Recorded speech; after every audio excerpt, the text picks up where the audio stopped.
Good morning. For today's video, ubanin na sabi ninyo magkarga o mag-irig poste.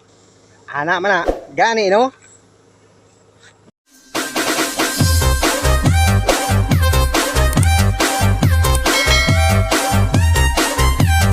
So once again guys, good morning. O ganyan sa kita karon magkarga og poste para ereksyon.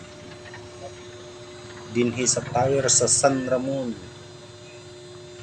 Padulong kita mag-erect sa Taming. Kaniya to mga kauban guys, karga ng poste sa boom truck.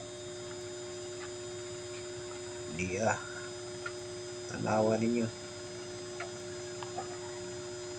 Amping kanunay guys kay lisod na ug maipit. Iyayay jud.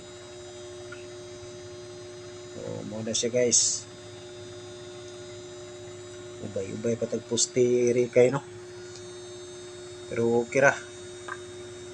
Bisan sa kainit sa panahon agwantahon. Nya pagkahapon mo kalit og ulan. Laban lang kita permi ani para sa atong pamilya. Okay. All right. Gani no, ana man na trabaho lang kita. Okay guys, hapit na mo man og karga. Upat ra day ka karga ng kuan guys, boom truck kay gamay mo na siya.